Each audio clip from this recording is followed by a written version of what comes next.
And it looks like 4 Lions have gotten selected to the Pro Bowl. 4 starters.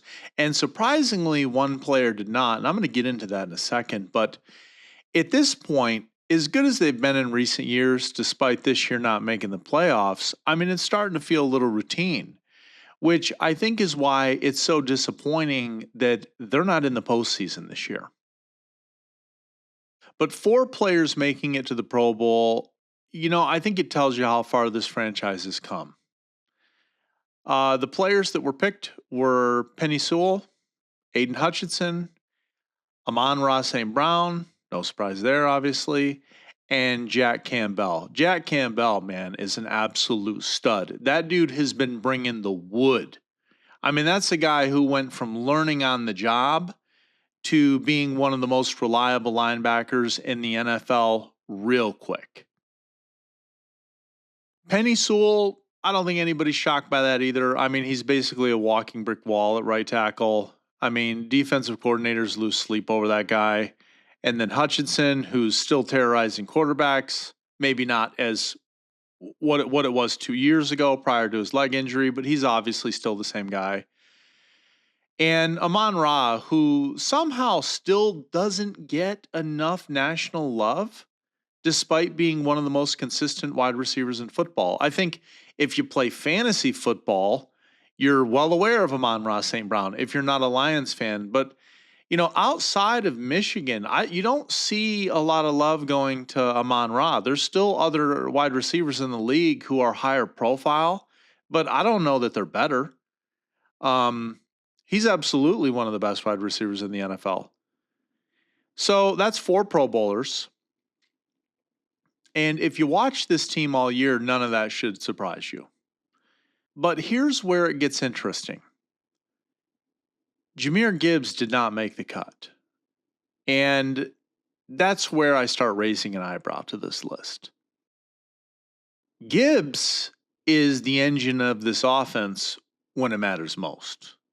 And I know there's David Montgomery rumors floating around right now. We're going to get into that later. But Gibbs is a stud. I'm talking explosive runs, speed. I mean, the Sonic and Knuckles nicknames were not without good reason.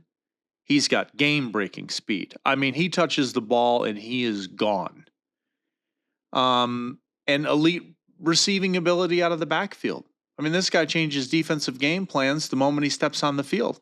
You don't blink, and he's already gone for 30 yards. So, pretty surprised that he was not included in this list. I got to tell you, I mean, the running back position is a loaded position league-wide. I mean, a lot of teams have 2 guys that can carry the load. Detroit has that situation right now with both Gibbs and Montgomery. David Montgomery could be a starting running back anywhere he goes. He could carry the load all day long. And so I understand that it's a numbers game, but when you see Gibbs play and you see how defenses react, and you look at the way this kid racks up the yards, it's kind of hard to argue that he wasn't one of the most dynamic running backs in all of football this season. And that's kind of the funny thing about these awards. That's kind of the fickle thing about these awards, I guess, because the Lions are good enough now that snubbing one of their starters seems to be a bit of a controversy and not just participation. I mean, we're no longer celebrating just having Pro Bowlers. We're talking about which ones got overlooked. And it's not just us. It's analysts all over the country. That's growth. That's something that we can be proud about for the Lions culture. So while Sewell, Hutchinson, St. Brown, and Campbell got the recognition they absolutely deserved, very happy for them. Don't forget this. Jahmyr Gibbs just put this league on notice. And if this season didn't earn him the respect that he should have gotten, I've got high hopes that the next one will. Because this team and that player aren't going anywhere. They're not going to roll over and die. And I think the way this season ended obviously was a way that none of us wanted to see it happen, but it did. And I think you're going to see some of these players, particularly ones that got snubbed in the Pro Bowl, like Gibbs, really turn it up next year.